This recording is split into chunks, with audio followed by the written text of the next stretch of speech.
Hello friends, welcome to Macnotech YouTube channel. आज का हमारा जो वीडियो है वो है आईसी इंजन के ऑब्जेक्टिव्स के बारे में। और ये जो ऑब्जेक्टिव्स हैं वो गवर्नमेंट एग्ज़ाम के लिए, आरटीओ एग्ज़ाम के लिए, आईटीआई इंस्ट्रक्टर, लेक्चरर क्लास 2 और 3 सब के लिए ये बहुत ही यूज़फुल होने वाला है। सो शुरुआत करते हैं। यहाँ पे सबसे पहले है विच of the following is an SI engine. मतलब कि यहाँ पे बेसिक से हम जा रहे हैं तो स्पार्क इग्निशन इंजन। अब आपको पता है कि स्पार्क इग्निशन इंजन कौन सा है friends? Petrol engine, that is the spark ignition engine. Okay, then second one, which of the following is CI engine? Then it is the compression ignition engine। और हम सबको पता है कि डीजल जो है वो है compression ignition engine। okay, third is in the 4-stroke cycle petrol engine during suction stroke। मतलब कि पेट्रोल इंजन में सक्शन स्ट्रोक के दरमियान क्या अंदर आता है? तो ओनली एयर इज सक, मतलब कि खाली हवा आती है। ओनली पेट्रोल इज सक, खाली petrol. Mixture of petrol and air is sucked, मतलब कि यहाँ पे जो एसआई इंजन है, ठीक है, तो उसमें हम बोल सकते हैं कि पेट्रोल और हवा यानी कि एयर का मिक्सचर जो है वो सक होता है। ठीक है, so in third the answer is C. Now 4, in four stroke cycle diesel engine during suction stroke. अब डीजल इंजन है तो उसमें सक्शन स्ट्रोक में सिर्फ हवा अंदर आने वाली है, तो only air is sucked in. Okay, only fuel हम कहाँ से सप्लाई करते हैं? डीजल में स्प्रे करते हैं, ठीक है, इंजेक्टर से। ओके, ये दोनों नहीं आने वाले। Then 5, compression ratio of petrol engine is. सबको पता है कंप्रेशन रेशियो एसआई इंजन का क्या होता है, वो है 6:10 या तो 7:10 यहाँ पे दिया हुआ है, सो 7:10। Then 6 one is compression ratio for the diesel engine may have the range of, कई जगह 14:25 या ऐसा कुछ दिया होगा, लेकिन वो कुछ यहाँ पे नहीं दिख रहा। यहाँ पे दिख रहा है सी, 16:20, राइट। सो यहाँ पे 6 जो है उसका आंसर सी है।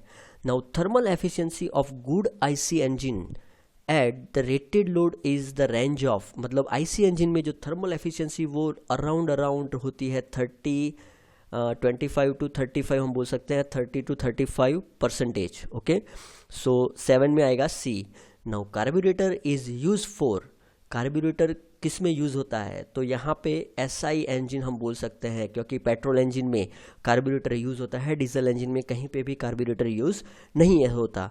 लेकिन फ्रेंड्स, इसमें यह भी जानने वाली बात है कि पेट्रोल इंजन में जो गाड़ियाँ होती है उसमें कार्बोरेटर निकल चुका है 2000 के साल से। ठीक है, अब सिर्फ बाइक में और उसमें कार्बोरेटर चलता है, लेकिन इन फ्यूचर वो भी निकल जाएगा। ठीक है, सो नेक्स्ट ये हुए 8 क्वेश्चंस। देन नेक्स्ट जो है यहाँ पे 9, fuel injector used in CI engine. Fuel injector हम कहाँ पे यूज़ करते हैं? एसआई में नहीं करते, गैस में नहीं करते, और यहाँ पे सीआई इंजन में हम बोल सकते हैं कि फ्यूल इंजेक्टर हम यूज़ करते हैं। ठीक है, very high speed engine is generally, मतलब कौन से इंजन में हाई स्पीड होती है? तो हमने सुना है कि जो डीजल है वो हाई लोड के लिए यूज़ होता है और स्लो स्पीड के लिए यूज़ होता है, और पेट्रोल जो है वो हाई स्पीड के लिए हम यूज़ करते हैं। सो 10 में होगा B answer. Okay, now in SI engine to develop the high voltage for spark plug. यहाँ पे हाई वोल्टेज जनरेट करने के लिए, स्पार्क प्लग में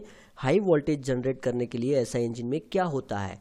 तो फ्रेंड्स, यहाँ पे बैटरी तो सप्लाई करती है, डिस्ट्रीब्यूटर उसको डिस्ट्रीब्यूट करता है सिलेंडर में, कार्बोरेटर नहीं होता। तो यहाँ पे जो आंसर आएगा वो होगा डी। ठीक है, सो 11 जो क्वेश्चन है, SI engine developed high voltage for spark plug ignition coil में सॉरी, इग्निशन कॉइल में लो वोल्टेज यानी कि 12 वोल्ट बैटरी अगर हम यूज़ कर रहे हैं तो उसमें से 10,000 20,000 वोल्ट जो प्रोड्यूस होता है वो इग्निशन कॉइल प्रोड्यूस करती है। ठीक है फ्रेंड्स, सो 11 में आएगा D. Then SI engine obtain required firing order, मतलब फायरिंग ऑर्डर अगर करना है हमें एसआई इंजन में तो हम क्या यूज़ करते थे?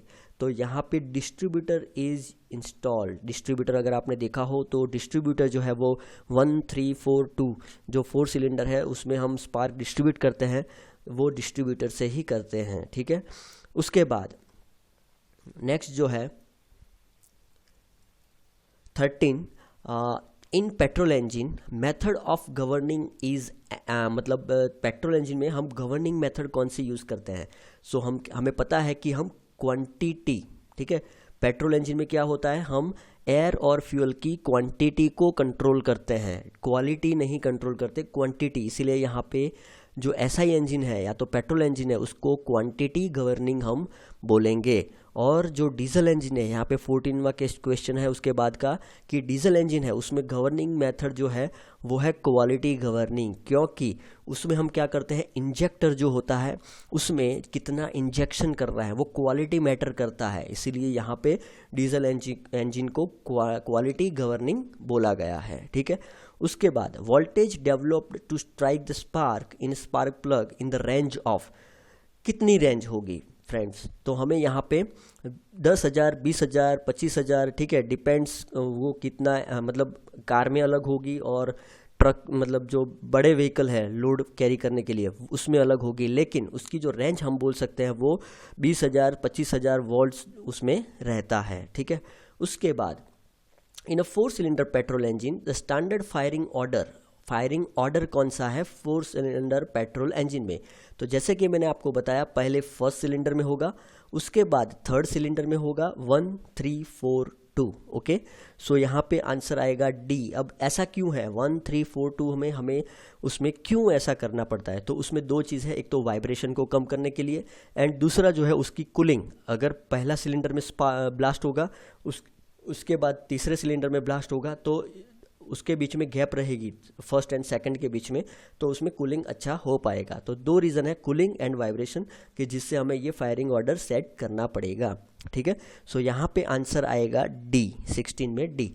Then 17 the torque developed by the engine is maximum, अगर टॉर्क डेवलप कौन सी परिस्थिति में मैक्सिमम है, तो यहाँ पे थोड़ा बहुत कन्फ्यूज़न है, तो मुझे इसमें दो आंसर में कन्फ्यूज़न है, एक तो है minimum speed of the engine और दूसरा जो है maximum volumetric efficiency of the speed engine. लेकिन पर्टिकुलरली इसमें जो बताया गया है वो 17 में सी बताया गया है, the torque developed by the engine is maximum at the maximum volumetric efficiency of engine, okay. Now next is, अगर फ्रेंड्स मैं आपको बता दूं कि अगर कोई भी टॉपिक में आपको डाउट है तो आप नीचे क्वेश्चन मुझे बताइए कमेंट में, मैं आपको 100% उसका आंसर दूंगा, ठीक है। Next is isooctane content in fuel for SI engine, तो आइसोऑक्टेन जो हम यूज़ कर रहे हैं एसआई इंजन में, ठीक है, तो वो क्या करता है, ऑटो इग्निशन को बढ़ावा देता है, उसको कम करता है कि वो अफेक्ट नहीं करता या तो कुछ भी नहीं। तो यहाँ पे हम बोल सकते हैं कि आइसो ऑक्टेन जो है वो ऑटो इग्निशन को रिड्यूस करता है, वो रिटार्ड करता है, ठीक है। सो 18 में होगा यहाँ पे A, okay. Then 19 normal heptane content in fuel for IC engine, तो आईसी इंजन में एक साइड होगा आइसो ऑक्टेन, ठीक है, और एक साइड होगा यहाँ पे नॉर्मल हेप्टेन, ओके, एक साइड होगा नॉर्मल हेप्टेन। तो जैसे नॉर्मल हेप्टेन यहाँ पे कंटेंट जो है वो क्या करता है, एक्सेलरेट करता है, नॉर्मल हेप्टेन जो है वो एक्सेलरेट करता है, ठीक है। 19 में होगा B. Then the knocking in SI engine increase with, knocking जो है एसआई इंजन में वो increase with increase in inlet air temperature, increase in compression ratio, increase in cooling water temperature, all of the above. तो friends मैं आपको बता दूं कि नॉकिंग जो है अगर एयर टेम्परेचर बढ़ेगा तो भी नॉकिंग बढ़ेगा, इंक्रीज इन कंप्रेशन रेशियो, अगर कंप्रेशन रेशियो बढ़ता है तो भी टेम्परेचर बढ़ेगा तो नॉकिंग बढ़ेगा, increase in cooling water temperature, अगर कूलिंग वाटर टेम्परेचर बढ़ेगा तो भी नॉकिंग बढ़ेगा। मतलब यहाँ पे जो 20 है उसका आंसर आएगा D, okay. So next is 21 petrol commercially available in India for Indian passenger car has octane number in range of, मतलब कि यहाँ पे पेट्रोल इंजन जो पेट्रोल है इन अवर इंडिया वो पैसेंजर कार होती है उसमें ऑक्टेन नंबर कौन सा यूज़ किया रहता है।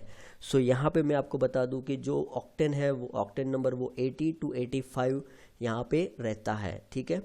देन C10 नंबर जो है डीजल में हम क्या यूज़ करते हैं, C10 नंबर यूज़ करते हैं, और पेट्रोल में हम ऑक्टेन नंबर यूज़ करते हैं, ठीक है। ये भी एक तरह से ऑब्जेक्टिव ही है, ठीक है। सो डीजल में जो C10 है उसकी रेंज क्या है, तो उसकी जो रेंज है वो है डी, 22 में यहाँ पे आएगा डी, 40 to 45, ठीक है।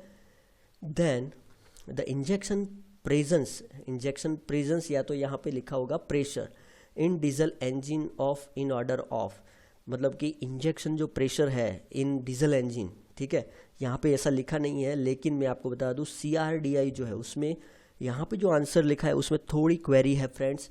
तो यहाँ पे जो आंसर है वो है बी, 100 to 150 बार। लेकिन अगर आप गूगल में सर्च करोगे तो जो इंजेक्शन प्रेशर CRDI इंजन है डीजल में वो रहता है 2000 बार। ठीक है, थोड़ा ये करेक्शन कर लेना फ्रेंड्स कि diesel engine CRDI common rail direct injection system में इंजेक्टर प्रेशर जो है वो 2000 बार रहता है।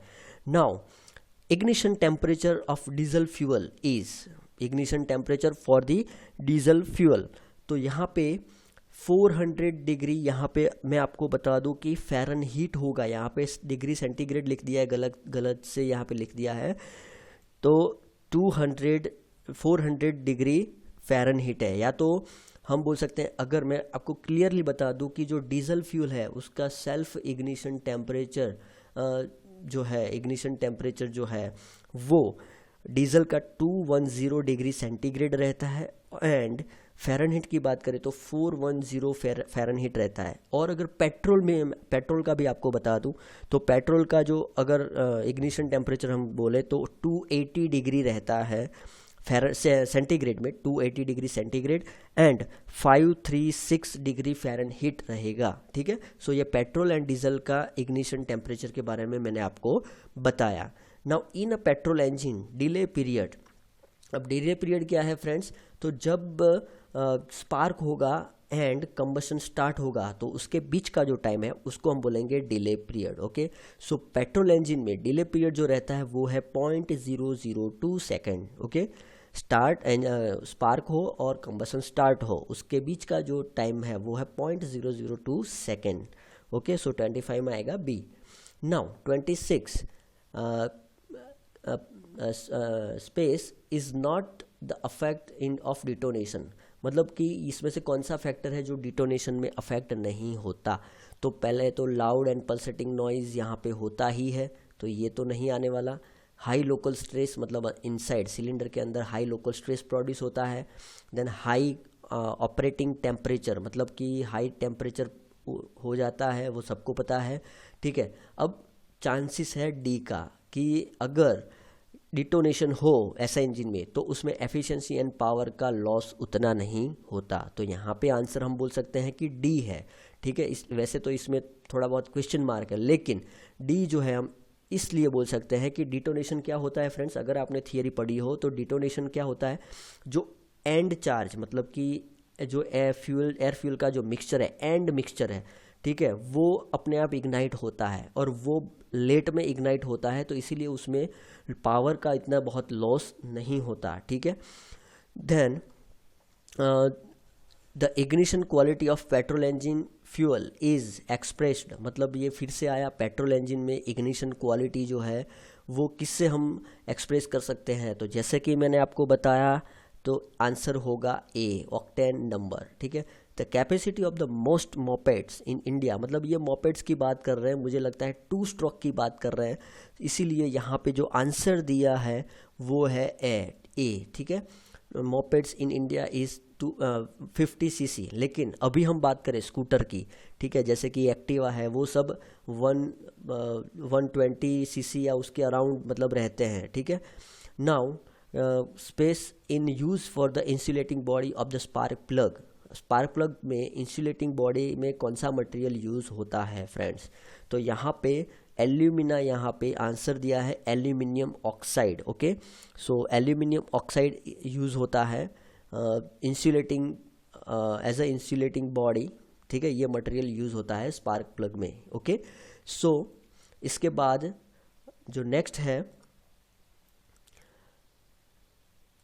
वो है 30। देन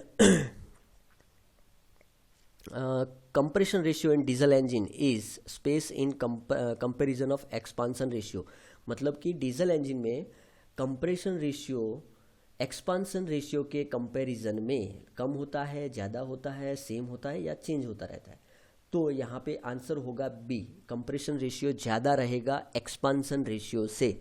ठीक है, आपको पता है कंप्रेशन रेशियो कितना है डीजल इंजन में।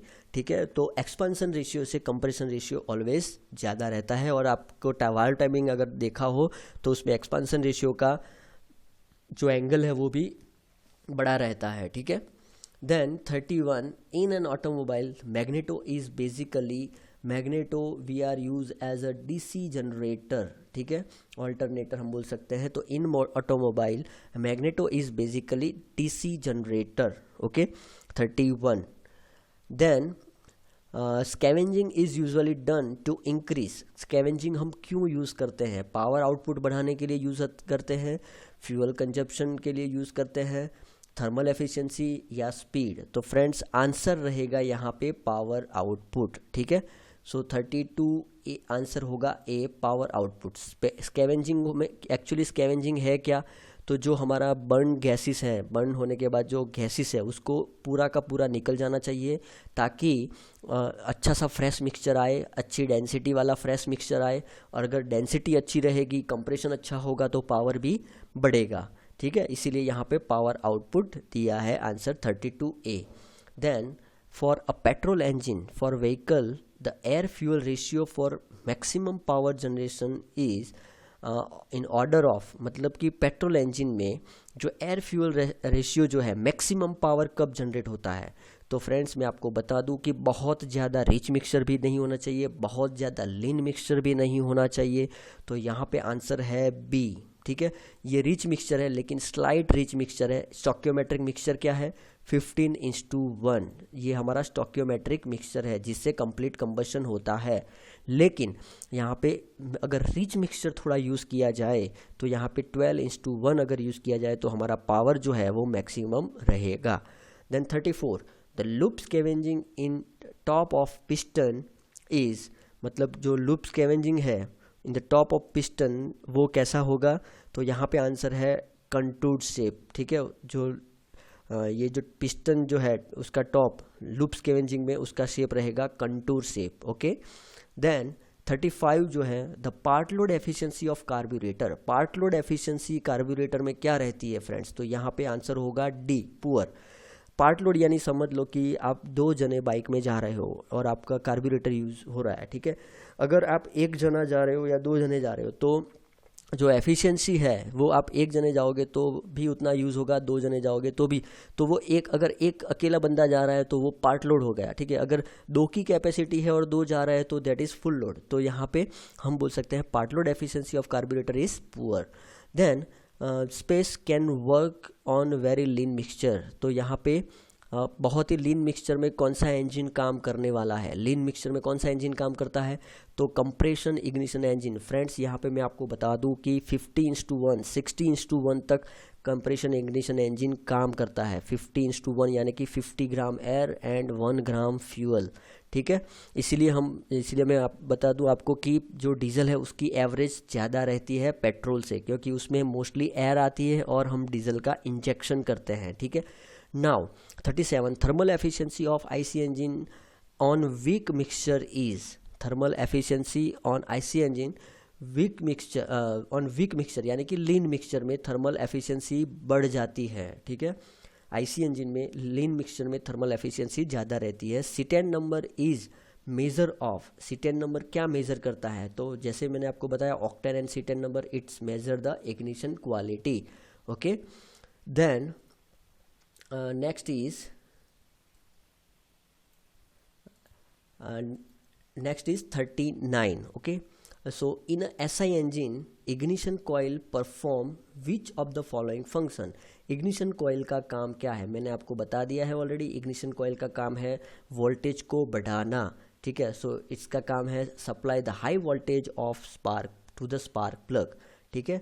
Now 40, the octane rating of the commercially available petrol in India, मतलब कि इंडिया में जो ऑक्टेन रेटिंग है कॉमर्शियली अवेलेबल वो कितनी रहती है? तो जैसे मैंने आपको बताया आगे भी ये क्वेश्चन आ चुका है, 80 to 90, ओके। यहाँ पे 85 to 90 दिया था, आगे एक सेम क्वेश्चन आया था वो था 80 to 85। तो मैं आपको बता दूं कि 80 से 90 के बीच में ये रहता है, ठीक है। Then space lubrication techniques is use for the lubrication of cylinder of a scooter engine. Scooter engine में लुब्रिकेशन टेक्निक्स कौन सी हम यूज़ करते हैं? तो उसका आंसर है 41 जो है। सो फ्रेंड्स यहाँ पे जो लुब्रिकेशन टेक्निक्स है वो स्प्लैश लुब्रिकेशन टेक्निक्स यहाँ पे यूज़ होती है, ठीक है।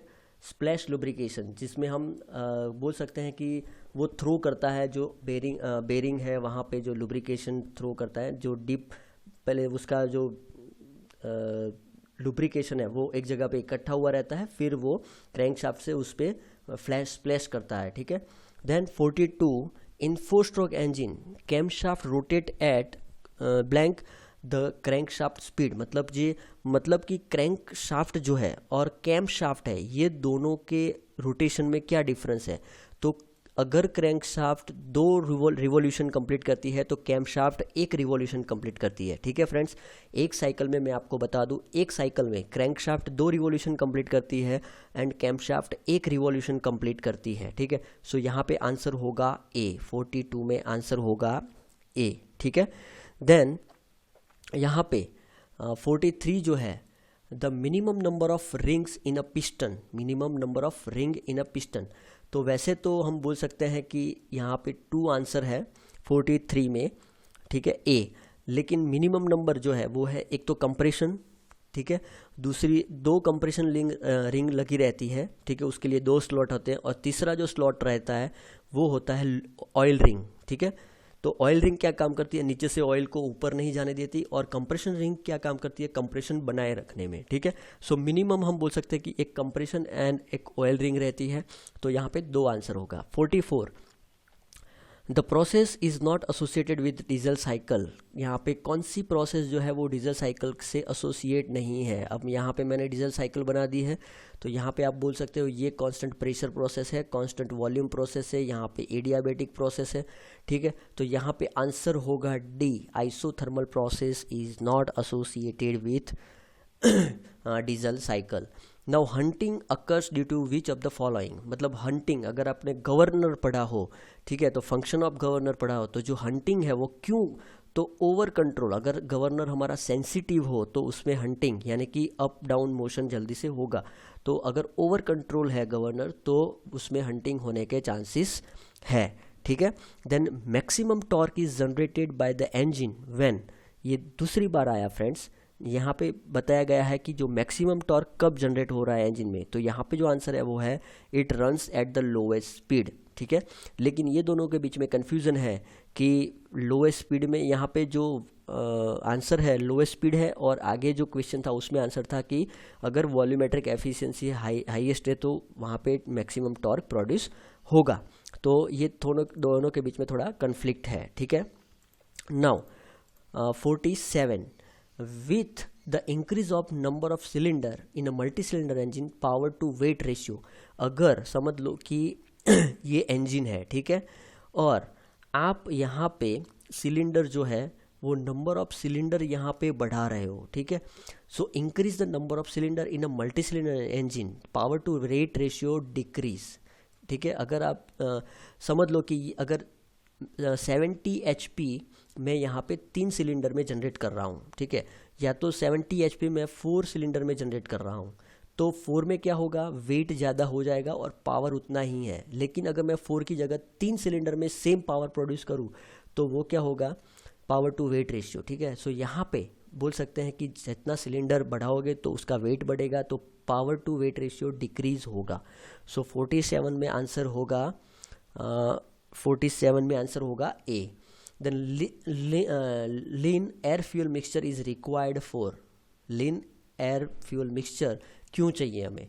सो आइडियलिंग में भी आपको पता है कि रिच मिक्सचर आता है, एक्सेलरेशन में भी रिच मिक्सचर है, स्टार्टिंग में कोल्ड स्टार्टिंग या आपने देखा हो तो स्टार्टिंग में भी हम रिच मिक्सचर यूज़ करते हैं, तो आंसर होगा क्रूशिंग, ठीक है। क्रशिंग मतलब क्रूशियल लोड जो हम बोलते हैं, ठीक है, तो उसमें लीन मिक्सचर यूज़ होता है। Now 49 blank is not a part of petrol engine, नीचे में से कौन सा है वो जो पेट्रोल इंजन का पार्ट नहीं है, तो एयर फिल्टर आता है, ठीक है, इंडक्शन कॉयल आती है, सी वाल्व मैकेनिज्म भी आता है, फ्यूल इंजेक्टर जो है वो पार्ट नहीं है, ठीक है, पेट्रोल इंजन का। लेकिन मैं आपको बता दूं, अभी जो पेट्रोल इंजन है कार में, उसमें फ्यूल इंजेक्टर लगा रहता है, और वो कहाँ पे लगा रहता है, इंटेक मैनिफोल्ड में। सो फ्रेंड्स, ये जो है वो बहुत पुराना सब चल रहा है, तो अभी जो नई टेक्निक आ रही है इसमें ये इन्वॉल्व नहीं किया है। सो 49 में आंसर होगा डी, फ्यूल इंजेक्टर, ठीक है। और 50, blank of the heat supplied from the fuel in a four stroke engine is carried away by exhaust gas. मतलब कि आप टोटल हीट सप्लाई करते हो, यहाँ पे ये पिस्टन है, ठीक है, इसके ऊपर एयर फ्यूल मिक्सचर आता है, तो आप जितने भी हीट सप्लाई यहाँ पे करते हो एयर फ्यूल मिक्सचर में, ठीक है, उसमें से कितनी हीट एग्जॉस्ट गैस में निकल जाती है। तो फ्रेंड्स, मैं आपको बता दूं कि 25 to 35% of heat loss in exhaust gas, और 25 से 30% हीट जो है वो कूलिंग वाटर ले जाता है, ठीक है। सो कितना बचा, 30 यानी 60। फिर 30% जो है वो हमें ब्रेक पावर मिलता है, मतलब कि जो हमारी एफिशिएंसी है, थर्मल एफिशिएंसी, वो 30% है, और जो बाकी 15% रहेगा अप्रोक्सीमेटली, वो होगा अनअकाउंटेड लॉस। तो ये है हीट बैलेंस शीट, ठीक है। सो यहाँ का जो आंसर है वो है 20 to 35। ओके, तो फ्रेंड्स, अगर आपको ये वीडियो अच्छा लगा तो लाइक कीजिए, शेयर कीजिए एंड सब्सक्राइब करना मत भूलिए। मैं आपको फिर से बता दूं, अगर आपको कोई क्वेश्चन है तो आप कमेंट में मुझे बताइए, मैं आपको 100% रिप्लाई करूँगा। अगर आपको कुछ लगता है कि इसमें और भी कुछ अच्छा करने की ज़रूरत है और कुछ चेंज करने की ज़रूरत है, तो आप वो भी कमेंट में बताइए, ठीक है। सो थैंक यू, जय हिंद, जय भारत।